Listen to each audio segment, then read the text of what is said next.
Bonjour, bienvenue sur Partage de la parole. Mon nom est Benoît. Aujourd'hui, dans cette capsule, on va regarder l'influence qu'a eu Constantin au Concile de Nicée et aussi son fils au Concile de Laodicée. Et on va regarder les impacts que ça a eu sur un juif du temps, un juif pharisien qui se nomme Hillel II, et les conséquences que ça a sur le récit biblique, sur le calendrier, encore aujourd'hui. Donc, je vais commencer pour être fidèle à mes introductions de capsules sur le calendrier, à partir d'une demi-vérité. La première demi-vérité, je dirais, c'est que Constantin a changé le jour du sabbat pour le dimanche. C'est vrai, encore là, c'est pas complet. Si vous avez écouté les autres capsules en rapport avec ça, vous le savez maintenant. Ensuite, le cycle des mois se sert des lunaisons uniquement pour les fêtes. Souvent, on va voir que c'est un principe que le sabbat est continuellement sur 7 jours, il est le samedi, et que les fêtes, eux, sont selon le cycle de la lune qui est mensuel, qui détermine les mois. Donc on a divorcé un peu le sabbat des fêtes. Grosso modo, tout ça nous amène à une belle menterie. Parce que comme on va voir qu'il y a des faits indéniables et des indices très importants qui nous mènent à croire qu'il s'est vraiment passé quelque chose. On en a des preuves historiques et on en a des preuves bibliques. Bien sûr, des preuves bibliques, on en a parlé abondamment dans les dernières capsules. Maintenant, on va regarder un peu plus vraiment les effets que ça a eu de ce changement-là fait par Constantin. De prendre la semaine de 7 jours, dont le samedi était le premier jour de la semaine, et plutôt de mettre le dimanche.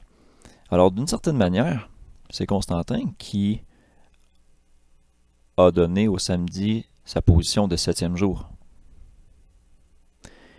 Quand on réfléchit à ça et qu'on comprend un peu qu'est-ce que c'est la marque de la bête, par exemple, et l'identité de la bête, on se dit, OK, ce n'est pas seulement le dimanche, c'est aussi le samedi.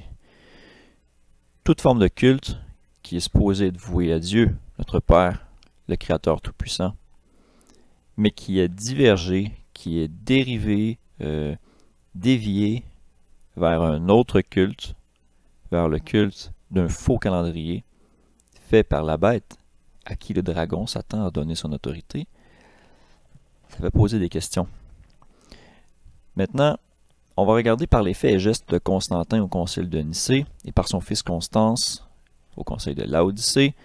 Puis, qu'est-ce que Hillel II a fait comme réaction? Qu'est-ce que ça a eu comme effet? Et comment on le voit encore aujourd'hui? Donc, je vais commencer par vous montrer le mois juif en tant que tel.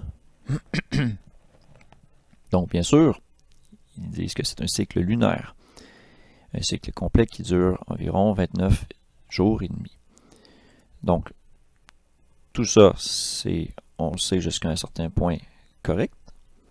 Alors, on voit ici les différents mois avec leur équivalent approximatif grégorien, avec les fêtes qui sont dans ces mois-là. Ce qui est intéressant, c'est qu'ils admettent eux-mêmes qu'à l'origine, il n'y avait pas de calendrier fixe.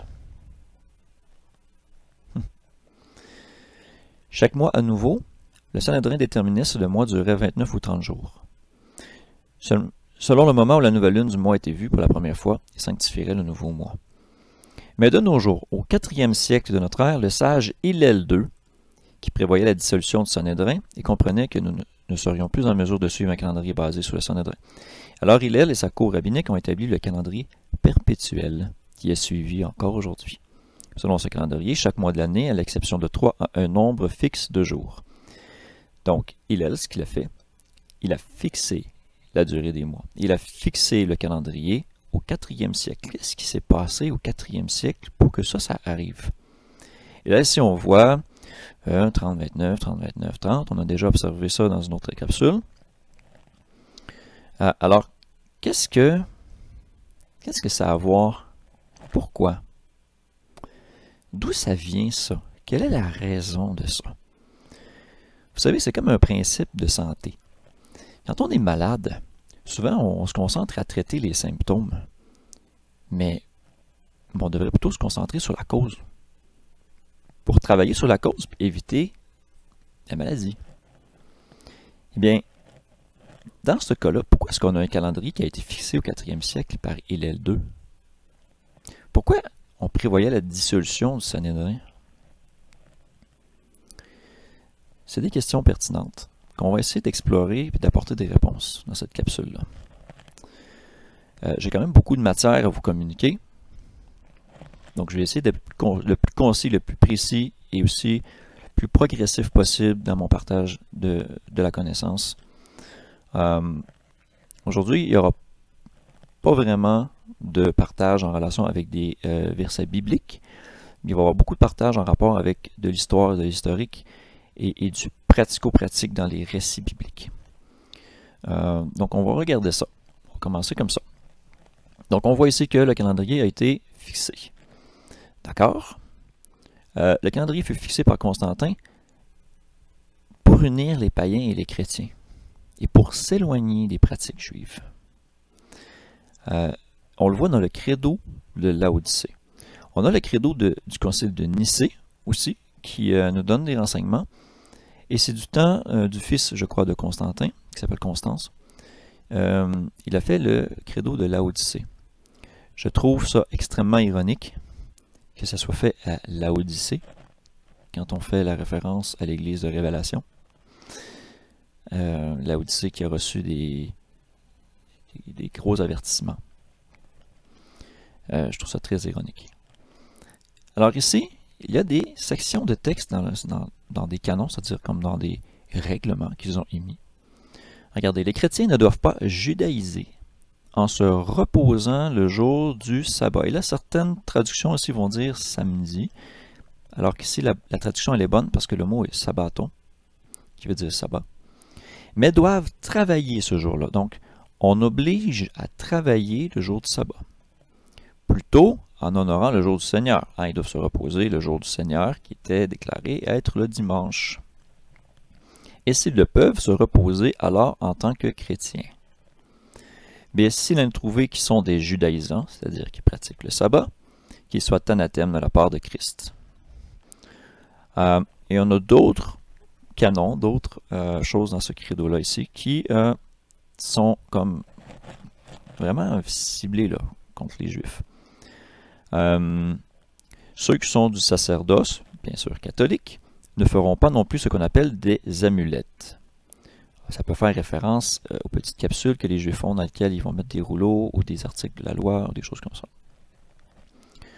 Ensuite, il n'est pas permis de recevoir des portions envoyées des fêtes des Juifs ou des hérétiques, ni de festoyer avec eux. Okay? Il n'est pas permis de recevoir des pains sans levain des Juifs, ni de participer à leur impiété. Donc ça, c'était le début un peu, vraiment, des persécutions en rapport avec le système qui détermine les fêtes, qui détermine les sabbats, et ces choses-là. Donc, dans tout ça, c'est progressif, bien sûr, comme la plupart des gouvernements essaient de faire passer toutes sortes de mesures actuellement. C'est toujours progressif. Si on donne un gros coup de barre, souvent il y a une opposition. À ce moment-là, il y avait vraiment une répression. Il y a vraiment eu des interdictions du calcul du temps. Constantin avait établi le nouveau calendrier par lequel il fallait faire le culte. On sait que Constantin a manipulé le calendrier. Il a changé la loi. Même ça s'est fait au travers de l'histoire du catholicisme en général, mais c'est lui qui a institué, qui a débuté un peu la roue de tout ça, hein, la marche de tout ça, le début. Donc voilà le credo de Laodicée. Ensuite, on a... Ça nous amène en fait à les raisons pourquoi est-ce que Hillel II a fixé le calendrier. C'est pour ça que je vous parle de ça, parce que le credo de Laodicée s'est fait en 365. Si je me souviens bien, 363. Je pense qu'il y a des petites variations dans les différentes sources que j'ai vues, mais c'est pas mal dans ces années-là. Donc on parle du 4e siècle. Ça correspond exactement à ce que nous disait ici Chabad.org, dans lequel on nous disait qu'au 4e siècle, Hillel avait fixé le calendrier. Il n'y avait pas de calendrier fixe avant. D'accord. Donc on en voit ici des petites brides. Un article qui parle des règles de report. Et les règles de report pardon, avant de continuer, les règles de report sont reconnues aussi par les Juifs actuellement, Shabbat.org. On en parle ici. Ça ne peut pas arriver un dimanche, un mercredi ou un vendredi.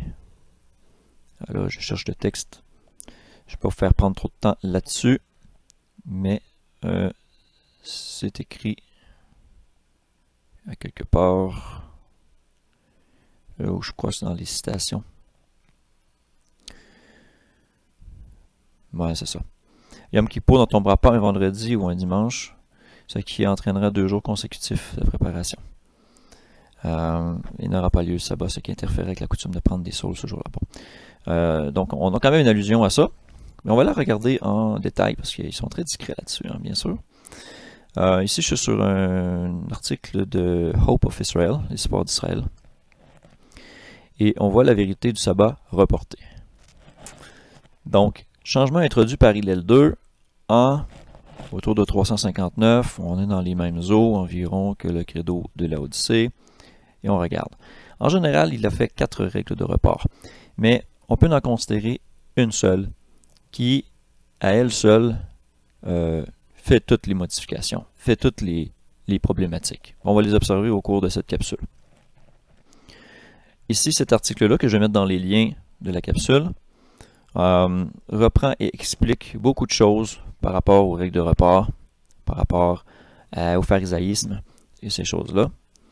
Donc, grosso modo, la nouvelle lune du 7e mois, le jour des trompettes, Yom Teruah, ne peut pas arriver un dimanche, un mercredi ou un vendredi. Si c'est le cas, le Rosh Hashanah est reporté au jour suivant.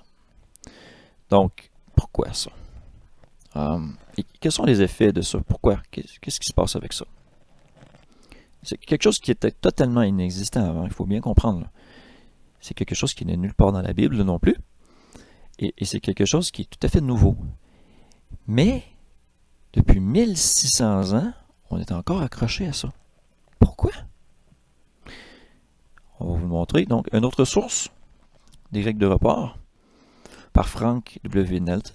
Il a écrit ça en juillet 1996. Donc, on dit règle 1. Le jour des trompettes ne peut pas tomber un dimanche, un vendredi ou un mercredi. Cette règle de report a le plus grand impact. Et les 3 autres règles sont construites autour de celle-ci. Sans cette règle, les 3 autres règles n'existeraient pas. Donc, je ne vais pas toutes lire les règles en détail. Je vais vous les laisser les lire, essayer de les comprendre. Il y a des choses que moi-même je ne maîtrise pas complètement.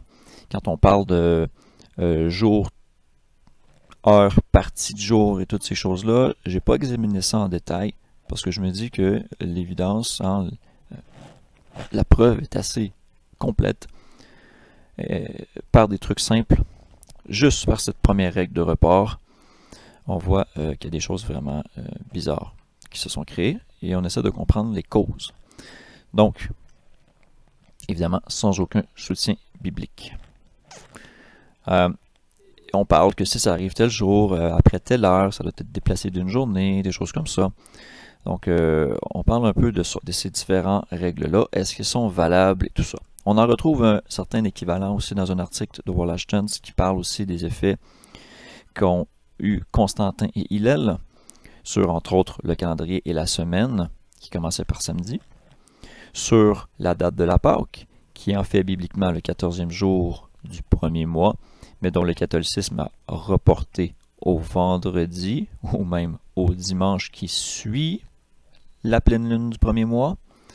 Donc, encore là, changement de date, changement de calendrier, changement de culte, et même changement d'origine, l'origine de la Pâque. On a une espèce de mélange païen entre la Pâque biblique et les pratiques païennes du temps. Fête de la fertilité, toutes ces choses-là.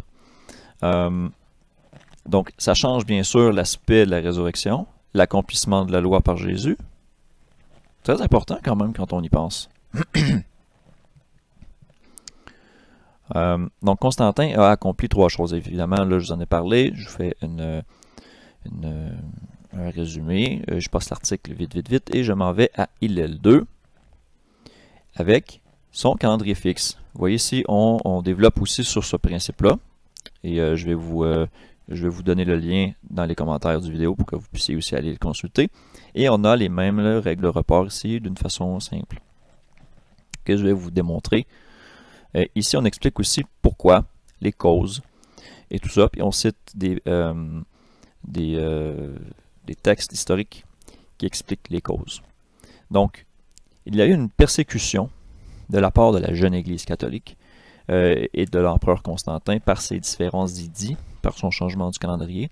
C'était pas juste un changement, c'était une loi qui forçait le culte à utiliser ce calendrier-là. Donc, le Sanhédrin, dont Hillel 2 était le représentant, n'a pas eu d'autre choix que de fixer le calendrier. Il ne pouvait plus déclarer les nouvelles lunes comme elles arrivaient, selon le compte que Dieu a établi dans le ciel. Il a été forcé de fixer le calendrier pour que cette information-là soit accessible à tous et qui ne dépende plus d'une observation. Dans le même élan, dans la même volonté de simplifier les choses, puisque les sabbats étaient liés aux lunes avant, on l'a vu dans d'autres versets, pas nécessairement versets, mais citations historiques, je crois bien qu'on en a parlé dans d'autres capsules précédentes. La nouvelle lune est toujours, et le sabbat était avant, dépendant du cycle lunaire. Et ça, c'est dans l'encyclopédie juive qu'on lit ça. Et il y en a plein d'autres, des citations comme ça. Donc, à ce moment-là, il a décidé de fixer le sabbat. Le 7e jour de la semaine devenait le samedi. Oui, c'est Constantin qui a, par sa modification du calendrier, placé le samedi à sa position de jour 7. Souvenez-vous, avant, le samedi était le premier jour de la semaine. Mais parce que lui a décidé que le dimanche serait le premier jour, le samedi est tombé automatiquement en position 7. Donc, à des fins de cohérence, Hillel a dit, on va garder le 7e jour de la semaine, un jour sur 7, parce que maintenant, c'est trop compliqué de faire le rapport entre les lunaisons et les sabbats. Alors, qu'est-ce que ça a causé? Les règles de report. Et ce qui est intéressant, c'est que dans cette même période, un petit peu avant même, on voit des inscriptions. Et c'est quelque chose que je veux vous partager. C'est une inscription sur une pierre tombale. Donc, c'est sur un site funéraire. C'est en latin et en grec. On retrouve ces inscriptions-là dans de vieux documents. Donc, ici, on voit une inscription de l'année 269. On dit le jour de Vénus, Deis Veneris, et lunaire, donc le mois lunaire, 24e. Et on dit nonarum novembrium, ça veut dire les nonnes de novembre. Quand on place cette traduction-là dans un traducteur Google Translate, il nous dit nonarum, il nous dit que c'est le 9. Je vais regarder ça avec vous. En fait, on parle de non. Non qui veut dire 5. Donc, on parlerait du 5 novembre, jour de Vénus, et le mois lunaire, le 24e jour. Intéressant. Ici, en l'an 269, on calculait encore selon le calendrier romain julien, et on utilisait encore les mois luniers solaires. Et vous voyez qu'il y a une claire distinction entre le calendrier romain païen et les mois lunaires et leurs jours. Intéressant. On a cette même prescription ou épitaphe écrite sur une pierre tombale dans un autre document. C'est la même chose, c'est juste une autre source. Donc, on aime toujours avoir 2 ou 3 témoins. Donc là, ici, c'est D.L. Ernst. On voit ici, dans le grec et dans le latin, il faut chercher un peu les informations, je vous le concède. On voit ici 24e, d'accord? Et on voit Nua Luna Mensis, donc nouvelle lune, le mois de novembre. On voit l'année 269. Et on parle ici, d'attendez que je retrouve l'endroit. Voilà ici. Mensis nonae erandis Veneris. Donc, le mois, le 5 du jour de Vénus. Intéressant. Mettons ça dans Google Translate, voir qu'est-ce que ça nous donne. Juste ce petit paragraphe-là ici, comme j'ai pris de ce texte-là, je l'ai mis dans Google Translate en latin.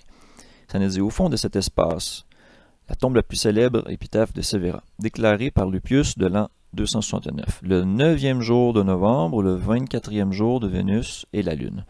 Bon, la traduction est un peu boiteuse, je trouve, parce qu'ici, on voit clairement Nonarum Novembrium, donc 9e jour de novembre. Je vais vous montrer que Nonarum, c'est pas 9e, mais c'est bien 5e. Ensuite, des jours de Vénus et Lune 24e.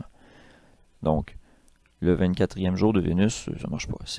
C'est Dei Veneris, jour de Vénus, et Lunae 24. Donc, 24e jour du mois lunaire. Lune 24e jour. Ici, si on va sur un article en rapport avec Constantin, et là, je cherche, je crois que c'est dans les références, on voit ici une citation et le manuscrit Damianus Marcellianus, bon, qui se lit Tertium nonarum octobrium. Donc, on parlait bien ici de nonarum.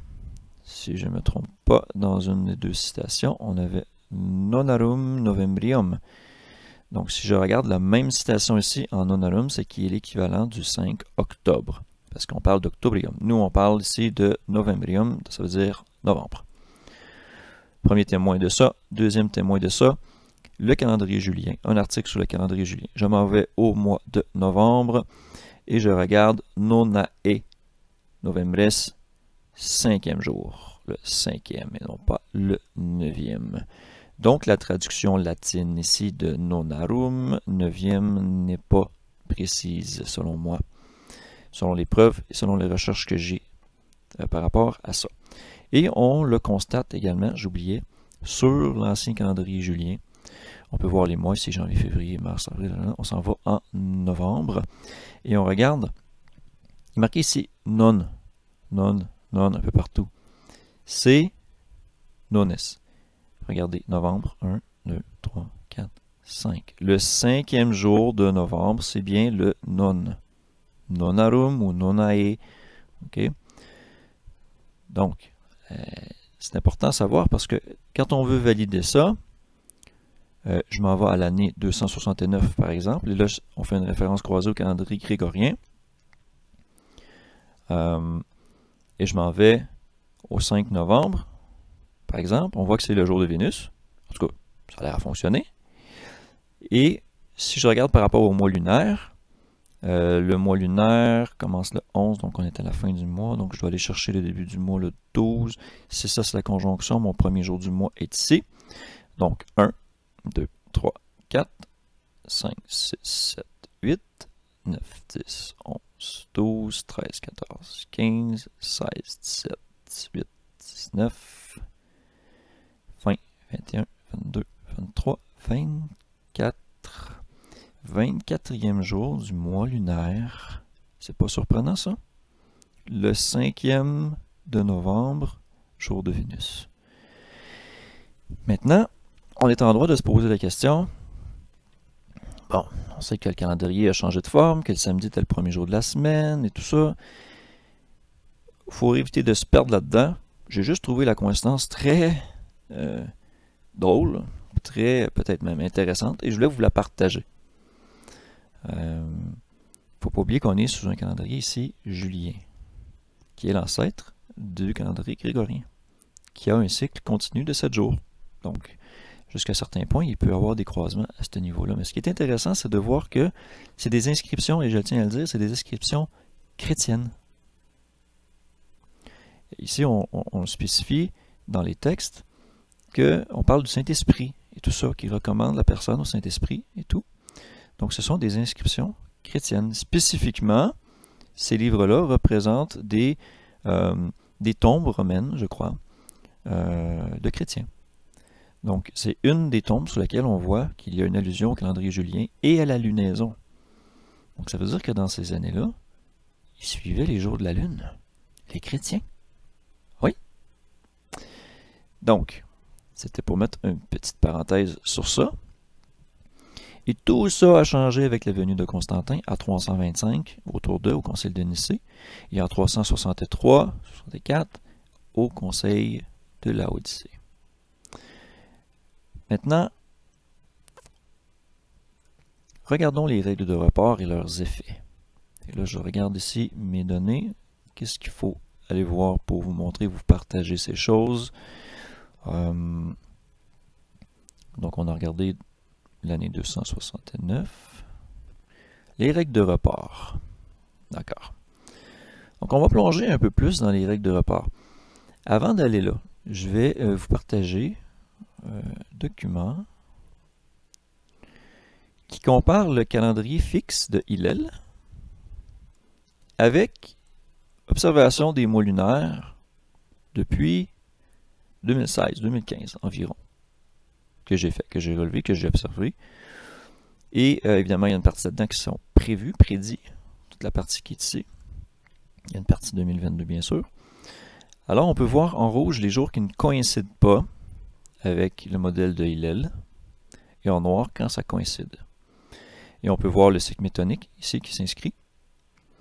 Et on peut voir le nombre de jours dans l'année qui est très stable et très fidèle, en fait, au cycle naturel. 354, 384 quand on a une année, un mois en bonismique. Intéressant. Mais vous voyez ici que, bibliquement, naturellement, devrais-je dire, dans le cycle naturel de la Lune, quand on se fie à des critères bibliques, comme je les ai expliqués dans les précédentes capsules, on voit que ça ne fonctionne pas avec le cycle fixe de Hillel. Donc ça, pour moi, c'est un premier indice qu'il y a quelque chose à explorer. Là. Il y a vraiment un petit problème qu'on doit examiner. Donc, ceci étant dit, étant montré, je vais aller dans l'explication des règles de report. Donc, on a vu que la première règle de report était que si le premier jour du 7e mois tombe un dimanche, un mercredi ou un vendredi, ça doit être reporté d'une journée. Pourquoi ça? Eh bien, regardez, je vais vous montrer. J'ai fait une petite compile. Bon, je vais essayer d'ouvrir les bonnes choses. Démonstration.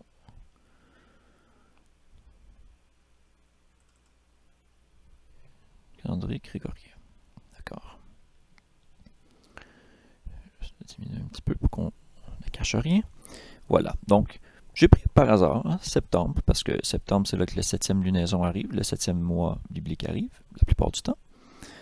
Et je ne me suis pas cassé la tête, je n'ai pas regardé les vraies lunes. C'est simplement à titre d'exemple, pour comprendre la portée des règles de report d'Hillel 2, ses conséquences. En fait, la règle de report est une réaction à Constantin qui a changé le calendrier et qui l'a obligé Hillel 2 à fixer son propre calendrier pour s'harmoniser légalement à celui de l'empereur. Parce qu'il ne pouvait plus calculer le temps de façon biblique, il a été forcé de fixer la durée des mois et aussi les sabbats. Et on peut déterminer que c'est aussi les sabbats à cause des règles de report. Et regardez bien, c'est très intéressant. Par exemple, ici, j'ai marqué S pour sabbat tous les samedis. Parce que dans le calendrier de Constantin qui met le dimanche, premier jour de la semaine, le samedi, le 7e. Et regardez, si une nouvelle lune arrive le dimanche, cette journée est bibliquement comme un jour de repos, elle est considérée comme un sabbat, où on ne travaille pas. Donc, si c'est le cas, on a sabbat samedi, sabbat dimanche. On a 2 sabbats suite à suite, ce qui ne permet pas de préparation pour cette journée. C'est pas tout. Regardez, si je poursuis la structure du mois, en rouge, ce sont les jours du mois biblique. On arrive ici au 7, c'est un sabbat. Le 8, pas de problème. Le 10, c'est la journée des expiations, c'est une journée sans travail. Pas de problème, ça arrive dans le milieu de la semaine. On continue. On arrive au sabbat ici, cette journée-là, le 17 septembre par exemple. Mais le lendemain, c'est le début de la fête des tabernacles et c'est considéré comme un sabbat où on ne fait pas de travail. Donc, on a 2 sabbats de suite. Ensuite, on continue. On a le même phénomène le samedi ici et le lendemain, le 8e jour de la fête des tabernacles qui est considéré comme un sabbat. On le voit dans Lévitique 23. Le premier jour sera un sabbat, le 8e jour sera un sabbat. Donc, dans la tradition, ce qu'on voit ici, les règles de report ont été faites à cause du fait que le sabbat ici est fixé et que la structure des mois a été fixée en réaction au changement de calendrier de Constantin. C'est tout à fait surprenant. Ce genre de choses, on ne le retrouve nulle part dans la Bible, jamais. On ne parle jamais de ça. Premièrement, vous le savez, on ne parle jamais de dimanche ou de samedi, mais on ne parle jamais de 2 sabbats qui se suivent. Et Dieu n'est pas l'auteur de la confusion là-dedans, les hommes le sont. Et dans les manipulations de calendrier, les hommes en sont responsables grandement. Mais la puissance en arrière de ces changements-là, c'est pas nécessairement l'homme, si vous voyez ce que je veux dire. Donc on continue, on va regarder qu'est-ce qui arrive si une nouvelle lune arrive un mercredi. Donc si une nouvelle lune arrive un mercredi, le premier jour est un jour de sabbat, aucun problème. On a notre samedi, aucun problème. Quand on arrive au jour des expiations, le 10e jour, c'est un jour de sabbat. Le lendemain, on a encore un jour de sabbat. Donc, ça ne fonctionne pas parce que, normalement, le vendredi, le 6e jour de la semaine, ça serait un jour de préparation pour le samedi. C'est un jour où on doit travailler pour préparer notre sabbat le lendemain. Et à ce moment-là, c'est le 10e jour. C'est déclaré comme un jour de sabbat, alors on ne peut pas travailler. Il y a un conflit biblique. Donc, on a fait une règle pour contourner la manipulation de ce qui s'est passé avec Hillel 2. Et on se dit, la nouvelle lune, on va l'amener jeudi. À ce moment-là, les sabbats décalent. On se retrouve avec expiation et sabbat sur la même journée, ce qui n'est pas plus biblique, mais ce qui cause moins de conflits au niveau des préparations de ces choses-là. Et on voit ici des autres jours du Festival des Tabernacles qui ne sont pas conflictuels avec les sabbats du reste du mois. Bon, maintenant, si on arrive avec une nouvelle lune un vendredi, eh bien, on voit que le premier jour, le Yom Teruah, le jour des trompettes, est un jour de sabbat. Donc, on aurait, encore là, on se priverait d'une journée de préparation pour notre sabbat du samedi. On aurait 2 sabbats, suite à suite. Ensuite, on aurait le sabbat du samedi et le jour des expiations qui suit. Ensuite, on aurait le premier jour de fête de sabbat, en guillemets, de la fête des tabernacles qui suit un sabbat samedi. Et aussi, le même jour, 7 jours plus tard, bien sûr, le sabbat de la fin de la fête qui précède. Donc, on se prive encore là de préparation 3 fois dans le mois. Ça fait des mois plutôt intenses de préparation, ça. Ça se peut-tu, ça? Est-ce qu'on voit ça dans la Bible, une préparation pour 2 jours? Non, on voit ça nulle part. Je suis désolé. Si je vous envoie un passage, vous le mettrez dans les commentaires, s'il vous plaît. Moi, j'en ai jamais vu, en tout cas. Donc, c'était un simple exercice pour vous montrer pourquoi est-ce qu'Hillel 2 a fait des règles de report.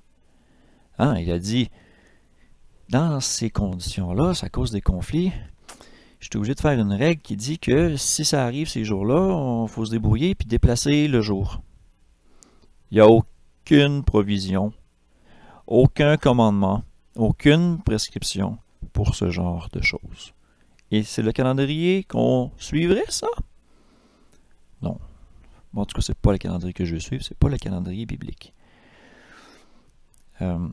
Si je vous présente la même chose, mais sur le calendrier lunisolaire, que je prends par exemple un mois de 29 jours ou 30 jours, ça ne fait pas de différence vraiment. Mais si je regarde ici, déjà en partant, la nouvelle lune est un jour à part de la structure de la semaine, parce que si la semaine et le sabbat sont liés à un calendrier solaire qui est indépendant de la lune, alors les nouvelles lunes peuvent tomber un jour de travail. On a déjà vu que ça causait des conflits par rapport, par exemple, à Ézéchiel 46.1, dans lequel on dit le jour de travail, un jour ouvré, la porte du temple sera fermée. Et un jour de nouvelle lune et un jour de sabbat, la porte du temple sera ouverte. Si on a un jour de nouvelle lune, comme ici, qui arrive un jour ouvré, La porte du temple est fermée ou elle est ouverte? On a des conflits.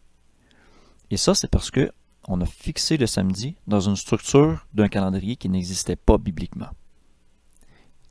Je tiens à être clair, le samedi n'existe pas dans la Bible. Cette structure de calendrier-là n'existe pas dans la Bible. Et la preuve de ça, c'est les règles de report.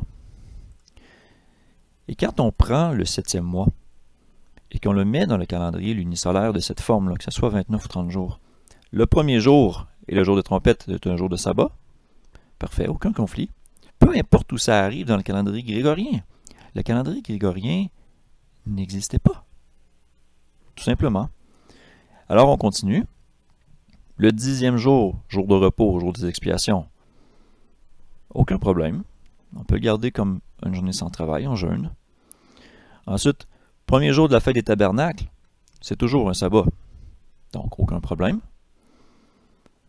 Ensuite, la fête pendant 7 jours. Le 8e jour sera un sabbat. La fête dure 7 jours. Je tiens à le mentionner, l'Écriture est claire là-dessus.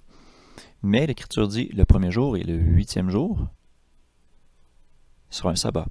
Donc, on a sabbat, sabbat. Et ensuite, on retourne à un sabbat à la fin du mois. Il n'y a aucun conflit. Aucune nécessité de règles de report. Rien.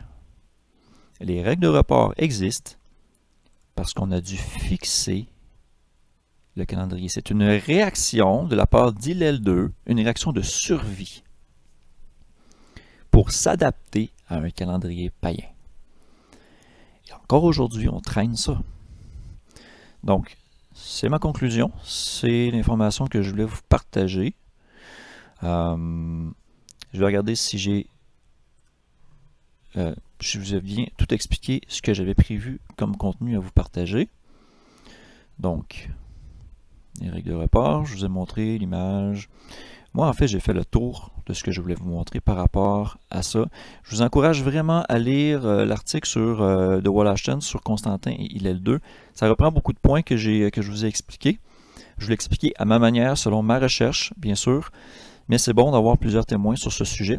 Donc, c'est pour ça que je vais vous mettre en lien ces sites-là que vous allez pouvoir consulter par vous-même, qui sont d'ailleurs en plusieurs langues, qui sont en français, en anglais, traduits en plusieurs langues.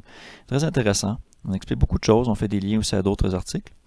Donc, voilà ce que je voulais vous partager. J'espère que j'ai pu être assez clair, assez concis dans mon partage d'informations. J'espère que ça vous a édifié, que ça pourra vous mener à vous poser des questions, puis à réaliser certaines choses en rapport avec les manipulations des hommes et par rapport à la prophétie, dans laquelle on dit que la corne espérera changer les temps, le calendrier et la loi. Et c'est effectivement ce qui s'est passé. Donc, voilà. J'espère que ça vous a beaucoup aidé. Je vous souhaite une belle journée, belle soirée, belle semaine, peu importe où vous en êtes. Que Dieu vous bénisse, qu'il nous guide tous par le nom de son Fils Jésus. Merci, à la prochaine.